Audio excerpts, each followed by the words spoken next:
सुदर्शन चक्र जो भगवान विष्णु का अमोघ अस्त्र है और जिसने देवताओं की रक्षा तथा राक्षसों के संहार में अतुलनीय भूमिका का निर्वाह किया है और करता है, क्या है और कैसे भगवान विष्णु को प्राप्त हुआ, इसकी कथा इस प्रकार है। प्राचीन काल में वेदांग में पारंगत एक गृहस्थ ब्राह्मण थे जिनका नाम था वीतमन्यु। उनकी पतिव्रता एवं गुणशील सदाचार युक्ता पत्नी थी आत्रेयी, जो धर्मशीला के नाम से प्रसिद्ध थीं। उन दंपति के पुत्र का नाम था उपमन्यु। यह ब्राह्मण परिवार दरिद्रता से इस प्रकार जर्जरित था कि धर्मशीला अपने पुत्र को दूध भी नहीं दे सकती थी। वह बालक दूध के स्वाद से पूर्णतया अनभिज्ञ था। धर्मशीला उसे चावल का धोवन ही दूध कहकर पिलाया करती थी। एक दिन ऋषि वीतमन्यु अपने पुत्र के साथ कहीं प्रीति भोज में गए। वहां उस तपस्वी बालक उपमन्यु ने दूध से बनी हुई खीर का भोजन किया। तब उसे दूध के स्वाद का पता लग गया। घर आकर उसने चावल के धोवन को पीने से इनकार कर दिया। दूध पाने के लिए हठ पर अड़े बालक से उसकी मां धर्मशीला ने आंसुओं से भरी आंखों से उसे देखते हुए कहा, पुत्र, यदि तुम दूध को क्या उससे भी अधिक पुष्टिकारक तथा स्वादयुक्त पेय पीना चाहते हो तो विरूपाक्ष महादेव की सेवा करो। उनकी कृपा से दूध को कौन कहे, अमृत भी प्राप्त हो सकता है। उपमन्यु ने अपनी माँ से पूछा, माता, आप जिन विरूपाक्ष भगवान की सेवा पूजा करने को कह रही हैं वे कौन हैं? धर्मशीला ने विरूपाक्ष भगवान की कथा कहते हुए अपने पुत्र को बताया कि प्राचीन काल में श्रीदामा नाम से विख्यात एक महान असुरराज था। उसने सारे संसार को अपने अधीन करके लक्ष्मी को भी अपने वश में कर लिया। उसके यश और प्रताप से तीनों लोक श्रीहीन हो गए। उसका मन इतना बढ़ गया कि वह भगवान विष्णु के श्रीवत्स को ही छीन लेने की योजना बनाने लगा। उस महाबलशाली असुर की इस दूषित मनोभावना को जानकर उसे मारने की इच्छा से भगवान विष्णु महेश्वर के पास गए।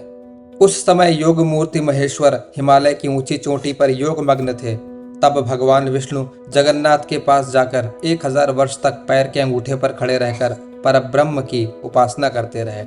भगवान विष्णु की इस कठोर साधना से प्रसन्न होकर भगवान शिव ने उन्हें सुदर्शन चक्र प्रदान किया। उन्होंने सुदर्शन चक्र को देते हुए भगवान विष्णु से कहा, देवेश, यह सुदर्शन नाम का श्रेष्ठ आयुध 12 अरों 6 नाभियों एवं 2 युगों से युक्त तीव्र गतिशील और समस्त आयुधों का नाश करने वाला है। सज्जनों की रक्षा करने के लिए इसके अरों में देवता, राशियां, ऋतुएं, अग्नि, सोम, मित्र, वरुण, शचीपति इंद्र, विश्वदेव, प्रजापति, हनुमान, धन्वंतरि, तप तथा चैत्र से लेकर फाल्गुन तक के 12 महीने प्रतिष्ठित हैं। विभो, आप इसे लेकर निर्भीक होकर शत्रुओं का संहार करें। शिव जी की यह बात सुनकर भगवान विष्णु ने कहा, शंभो, मुझे यह कैसे मालूम होगा कि यह अस्त्र अमोघ है? विभो, यदि यह अस्त्र आपको प्रभावित कर सके तो मैं इसे अमोघ और निरंतर गतिशील मानूंगा। यदि आप आज्ञा दें तो इसकी परीक्षा करने के लिए मैं इसका प्रयोग आप पर ही करूं। शिव जी ने कहा, यदि आप ऐसा सोचते हैं तो आप निश्चिंत होकर इसे मेरे ऊपर चलाइए और इसकी परीक्षा कर लीजिए।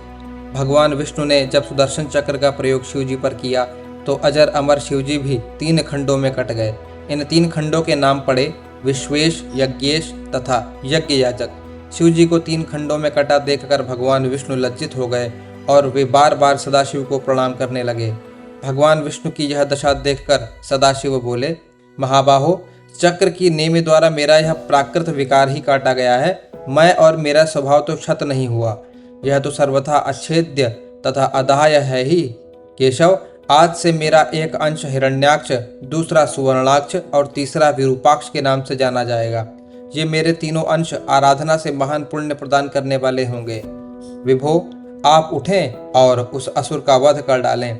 तब भगवान विष्णु ने उस सुदर्शन चक्र से असुर श्रीदामा को युद्ध में परास्त करके मार डाला।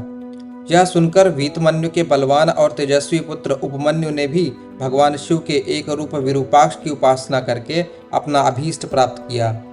कालातीत सत्ता से उत्पन्न और प्राप्त सुदर्शन महाकाल का एक प्रसाद, एक प्रतीक है जो अत्यंत गतिशील और अमोघ है। देवता, दानव और मनुष्य, चर और अचर सभी से अधिक शक्तिमान वह चक्र आपात दृष्टि से देखने पर सुंदर है और वही भगवान हरि का परम आयुध है। ओम नमो भगवते वासुदेवाय।